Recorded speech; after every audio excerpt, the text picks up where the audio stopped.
जिस बेटे के लिए एक माँ ने 7 साल तक भगवान से मिन्नतें की, आईवीएफ जैसी महंगी तकनीक का सहारा लिया, उसी बेटे को उसी माँ ने अपने हाथों से मार डाला।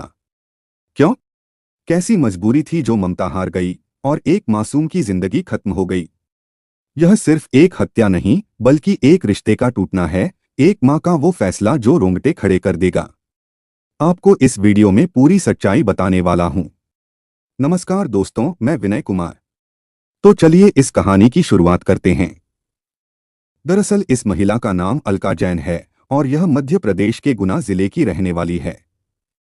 अलका जैन अपने पति अनुपम जैन और बेटे अभियुदय जैन के साथ गुना में चौधरन कॉलोनी में एक किराए के मकान में रहती थी।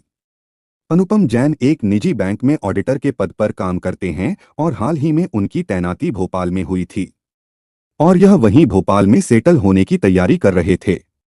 यूं कहें कि ये एक मिडिल क्लास खाता पीता परिवार था और ये दोनों अपने 15 साल के बेटे अभी उदय के साथ हंसी खुशी रह रहे थे। अभी उदय 8वीं क्लास का स्टूडेंट था। आज से करीब 22 साल पहले जिस वक्त अलका और अनुपम की शादी हुई थी, उस वक्त दोनों ऊर्जा से भरे हुए थे और लाइफ को एंजॉय कर रहे थे। और जाहिर सी बात है कि शादी के शुरू में आजकल बच्चा पैदा करने का मूड बिल्कुल नहीं होता है। लोग सोचते हैं कि अभी क्या ही जल्दी है, थोड़ा शादी को एंजॉय कर लेते हैं, उसके बाद देखा जाएगा। 1-2 साल के बाद सोचते हैं तो अलका और अनुपम ने भी यही सोचा होगा। और इसी तरह जब अच्छा खासा समय गुजर गया तो दोनों ने सोचा कि अब घर में एक और मेहमान बुलाने का समय आ गया है। लेकिन शायद कुदरत को कुछ और ही मंजूर था कि अब अलका और अनुपम के लाख चाहने के बावजूद अलका को प्रेगनेंसी नहीं हो पा रही थी। और यह सिलसिला 6 साल तक पहुंच गया जब दोनों बेऔलाद थे। और आखिरकार थक हार कर अलका और अनुपम ने तकनीक का सहारा लिया और आईवीएफ यानी इन विट्रो फर्टिलाइजेशन तकनीक के जरिए अलका को प्रेगनेंसी हुई। आपको बता दें कि इन विट्रो फर्टिलाइजेशन यानी आईवीएफ एक ऐसा तरीका होता है कि औरत के अंडों को, यानी जिसको एग्स कहते हैं अंग्रेजी में, उनको लेकर मर्द के स्पर्म के साथ लेबोरेटरी में फर्टिलाइज किया जाता है। और जब एम्ब्रियो फर्टिलाइज हो चुका होता है तो उसको महिला के बच्चेदानी में डाल दिया जाता है और फिर इस तरह महिला प्रेग्नेंट हो जाती है और उस बच्चे को अपने पेट में रखती है और समय पूरा होने पर एक नॉर्मल तरीके से बच्चे को जन्म दे देती है। तो ये होता है आईवीएफ का पूरा तरीका, यानी इन विट्रो फर्टिलाइजेशन का तरीका। तो जो बच्चा अलका जैन नाम की इस महिला के पेट में आया था वो कुछ इसी तरीके के प्रोसेस से होकर आया था और यह प्रोसेस काफी महंगा भी होता है। तो यूं कहें कि यह बच्चा काफी इंतजार के बाद, काफी कोशिशों के बाद और काफी पैसे खर्च करने के बाद अलका और अनुपम को मिला था। तो शादी के 7 साल के बाद जब बच्चा पैदा हुआ तो अलका ने अपने बच्चे का नाम अभी उदय रखा और जैन परिवार से होने की वजह से उस बच्चे के नाम के आगे खुद ही जैन जुड़ गया और इस तरह अभी उदय जैन एक बेहद नाज के साथ अलका और अनुपम के घर में परवरिश पाने लगा। शुरू से ही अलका उसका बहुत ज्यादा ख्याल रखती थी और उसे अपने घर की जीनत समझती थी।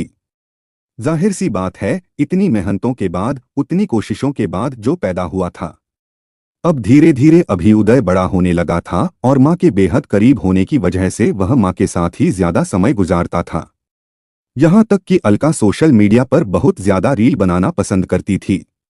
तो वह रील बनाती थी, नाचती थी, एंजॉय करती थी और यह सभी वीडियो अपने सोशल मीडिया अकाउंट पर अपलोड किया करती थी। और इन वीडियो में अभी उदय को भी वह अपने साथ कई बार रखती थी। यह सिलसिला आखिरकार चलता रहा और अभी उदय 15 साल का लड़का हो चुका था। तभी आता है 2025 का और तारीख होती है 14 फरवरी की, जब अभी उदय की लाश बाथरूम में मिलती है। और हालत कुछ यूं थी कि उसके गले में दुपट्टा कसा हुआ था और पांव लेगी से बंधे हुए थे। शुरू में अलका ने इस पूरी घटना को खुदकुशी करार दिया। उसने पुलिस को बताया कि वह बैडमिंटन खेलने गई थी और वापस आने पर उसने दरवाजा बंद पाया और हमारी चाबी भी खो गई थी, तो हमने मकान मालिक से दूसरी चाबी ली और जब घर का दरवाजा खोला तो बेटे को बाथरूम में लटका हुआ पाया। उसने पड़ोसियों की मदद से लाश को उतारा और हॉस्पिटल ले गई, जहां उसे मुर्दा करार दे दिया गया। लेकिन जब पोस्टमार्टम रिपोर्ट सामने आया तो कुछ और ही कहानी निकलकर सामने आ गई। और पोस्टमार्टम रिपोर्ट में बताया गया कि अभ्युदय की मौत गला घूंटने की वजह से दम घुटने से हुई, जिसके बाद में हत्या का शक गहरा हो गया। और उसके बाद पुलिस ने गहनता से जब तफ्तीश की शुरुआत की, सीसीटीवी वगैरह खंगाला, कॉल डिटेल वगैरह खंगाला, फॉरेंसिक एविडेंस इकट्ठा किया और गवाहों से बातचीत शुरू की, तो इन तमाम प्रोसेस के बाद में पुलिस को कुछ और ही कहानी नजर आई। तो सबसे पहले पुलिस ने देखा कि सीसीटीवी में 14 फरवरी के रोज अलका के घर के अंदर अलका के अलावा कोई और जाता नजर नहीं आया। हालांकि एक नौकरानी थी जो करीब करीब 2 बजे घर से निकल चुकी थी। और जहां तक बच्चे की मौत की बात है, तो पोस्टमार्टम रिपोर्ट के अनुसार करीब करीब 2:30 से या 2:45 के आसपास हुई थी, यानी 2 से 3 बजे के आसपास में इस बीच में हुई है। तो पुलिस ने अलका से पूछा कि जिस वक्त आपके बेटे की मौत हुई है उस वक्त आप घर में मौजूद थीं और आप उस रोज बैडमिंटन खेलने भी गई थीं 3:45 पर, यानी कि मौत के बाद 1 घंटे के आसपास आप घर के अंदर मौजूद थीं और उसके बाद आप बैडमिंटन के लिए निकली हैं। तो उस वक्त आप घर के अंदर क्या कर रही थीं जब आपके बच्चे की मौत हो चुकी थी? तो जाहिर है कि अलका इसका कोई जवाब नहीं दे पाती है पुलिस को। और पुलिस ने अलका से यह भी सवाल किया कि जैसा कि आपका यह दावा है कि मैंने नहीं मारा है इस बच्चे को, तो उस वक्त आपको क्यों नहीं पता चला कि आपका बेटा किस हालत में है? यानी आपका बेटा घर में है, आप भी घर में हैं और आपको पता भी नहीं चला कि आपका बेटा किस हालत में है। और इसके अलावा जब घर से बैडमिंटन खेलने के लिए निकली थीं, तो क्या उस वक्त भी आपने अपने इकलौते बेटे से, जो कि बिल्कुल अकेला घर में था और आपका लाडला बेटा था, क्या उससे आपने कोई बातचीत नहीं की थी? बैडमिंटन के जाते समय हेलो हाय भी नहीं किया था? वैसे आमतौर पर ऐसा होता नहीं है, क्योंकि जब कोई महिला अपने बच्चे को अकेला घर में छोड़कर के जाती है तो उसको कहती है, बेटा कुछ खाना होगा तो ले लेना, कोई कुछ चीज लेनी होगी तो बताना, कोई और चीज होगी, यानी जरूर उससे लास्ट टाइम बातचीत करती है। कुछ नहीं तो कहती है, बेटा मैं जा रही हूँ, दरवाजा बंद कर लो, कम से कम यही कह के चली जाती है। तो इस तरह की बात आपने क्यों नहीं की, या कोई आपकी बातचीत हुई? कम से कम कुछ न कुछ तो हेलो हाय हुआ होगा। जब इस तरह की बात पुलिस अलका से पूछती है तो अलका भी इसका कोई बहुत ही ठोस जवाब नहीं दे पाती और केवल अलका एक ही बात पर अड़ी रही कि मैंने नहीं मारा है, बल्कि मैं बैडमिंटन के लिए जाना चाह रही थी और मैं निकल गई थी। बहरहाल 3:45 पर अलका बैडमिंटन के लिए निकल जाती है, जबकि बेटे की मौत 2:30 से 3 बजे के आसपास हो चुकी थी। उसके अलावा एक और बात जो पुलिस को समझ में नहीं आई कि वैसे आमतौर पर उनसे पूछा गया कि आप 5 बजे या उसके आसपास बैडमिंटन खेलने के लिए इससे पहले जाया करती थीं, लेकिन आज इतनी जल्दी क्यों चली गईं? इसके अलावा मौत का जो समय था उस वक्त के आसपास पड़ोसियों से भी जब पूछताछ की गई तो उनसे पता चला कि घर से हंगामा और आवाजें, चीखने चिल्लाने की आवाजें भी कुछ सुनाई दे रही थीं। और इस बीच आटे की चक्की भी चला दी गई थी ताकि घर की आवाज बाहर न जा सके। तो पुलिस ने इस बात से अंदाजा लगाया कि शायद पहले बेटे और मां के बीच में कुछ नोकझोंक हुई होगी, कहासुनी हुई होगी और उसके बाद मां ने बेटे को मार दिया होगा। और इस दौरान हंगामा होने न पाए और उसकी आवाज दूसरों तक न पहुंचने पाए, इसलिए कोई मशीन चला दी गई होगी, कोई मिक्सी वगैरह चला दी गई होगी, कोई आटे की चक्की चला दी गई होगी, कुछ न कुछ ऐसी चीज चला दी गई होगी ताकि उसके शोर में घर का शोर दब जाए और बाहर के लोगों को पता न चल सके। इसके अलावा अलका जैन बाहर जाकर अपनी सहेली के साथ बैडमिंटन खेलने चली जाती हैं और उसके बाद वो शाम के वक्त 6:15 पर घर वापस लौटती हैं। और जब वो वापस लौटती हैं तो वो अपनी सहेली को एक कोने में ले जाकर बातचीत करती नजर आती हैं। और कुछ देर बात करने के बाद वह सहेली अपने घर में चली जाती है। और उसके बाद अलका जैन देखती हैं कि उनके पास घर की चाबी मिसिंग है, नहीं है। यानी कि इत्तेफाक से उसी दिन चाबी भी गुम हो गई थी। और उसके बाद वो करीब 1 घंटे तक दरवाजा खटखटाती हैं, बल्कि उससे ज्यादा भी, और आवाज लगाती हैं, रोती हैं, चिल्लाती हैं और कहती हैं, बेटा दरवाजा खोलो, दरवाजा खोलो। लेकिन जब 7:30 हो जाते हैं तब अलका जैन अपनी सहेली को फोन लगाकर कहती हैं कि बेटा दरवाजा नहीं खोल रहा है। तो पुलिस ने सवाल किया कि अगर किसी का बेटा इस हालत में दरवाजा नहीं खोलेगा तो क्या कोई मां 1 घंटे तक केवल आवाज ही लगाती रहेगी? क्या वह 5 से 10 मिनट के अंदर कहीं से कोशिश करके ताला तोड़ने या दरवाजा तोड़ने की कोशिश नहीं करेगी? लेकिन इसका भी कोई ठीक ठाक जवाब अलका जैन के पास नहीं होता है। और उसके बाद इत्तेफाक से उसी दिन चाबी गुम हो गई थी या गुम कर दी गई थी, ताकि यह बताया जा सके कि हमने मकान मालिक से दूसरी चाबी मांगकर बाहर से दरवाजा खोला है। और इसके अलावा पुलिस ने इस बात पर भी फोकस किया कि आपकी कॉल रिकॉर्ड जो है वह डिटेल यह बताती है कि आपने उस दिन 2:30 के बाद से अपनी सहेली को कई बार फोन करके परेशान कर दिया था बैडमिंटन खेलने के लिए।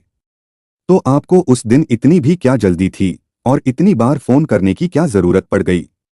तो इसका भी जवाब अलका जैन के पास कोई खास नहीं होता है। वह बताती है कि मुझे बस खेलने जाना था तो मैं चली गई। खैर, यहां तक तो सब कुछ एक अनुमान की बुनियाद पर पुलिस समझने की कोशिश कर रही थी कि असल में इस बच्चे की हत्या हुई है या बच्चे ने खुदकुशी की है। लेकिन जब दरवाजा खोला जाता है तो वॉशरूम में लाश होती है और उसके हाथ पैर को बांध दिया गया था, और वो भी एक ऐसे कपड़े से जिसको बहुत कायदे से कैंची की मदद से काटा गया था। तो इसको देखकर पुलिस को पता लगता है कि मारने के बाद लाश को बांधा गया है और प्रॉपर तरीके से उसको खुदकुशी दिखाने की कोशिश की गई। लेकिन पुलिस तो बहरहाल पुलिस ही होती है, वो एक झटके में समझ जाती है कि पूरा मामला है क्या एक्चुअल में। और बाकी इस तरह के लोग होते हैं, वो कभी धोखे से कोई मर्डर हो गया, कोई हैबिचुअल ऑफेंडर तो होते नहीं हैं। तो इसलिए वो बहुत अच्छी कहानी गढ़ भी नहीं सकते हैं इतनी जल्दी। और पुलिस तो बहुत सारे हजारों केस को देख चुकी होती है, तो वो चुटकियों में उसके लिए समझना आसान होता है कि पूरा खेल क्या है।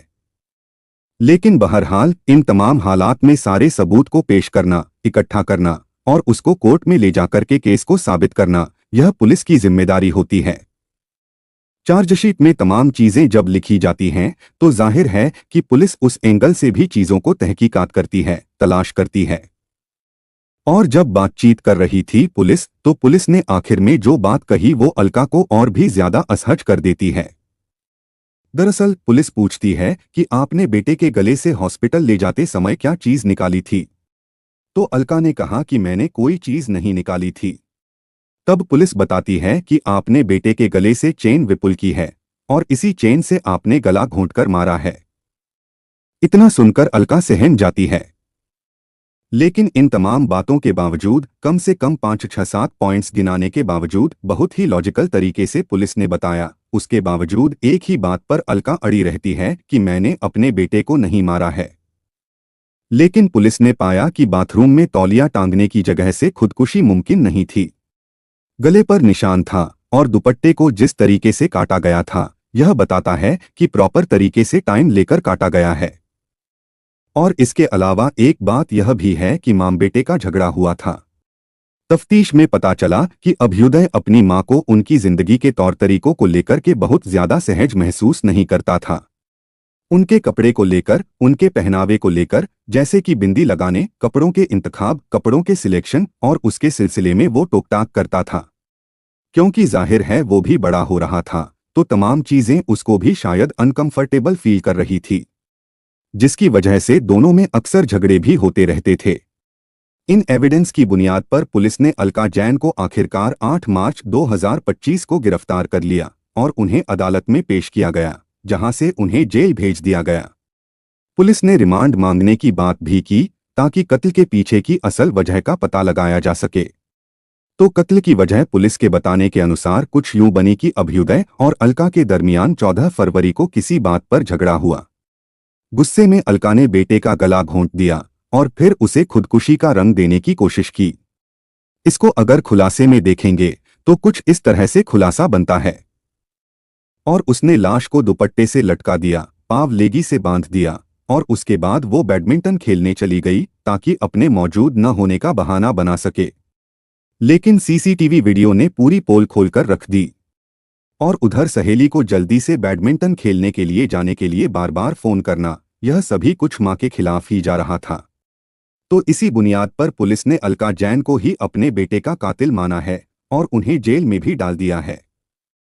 लेकिन खास बात यह है कि अभी तक अलका ने अपना जुर्म कबूल नहीं किया है और अब तक उसे खुदकुशी ही बता रही है।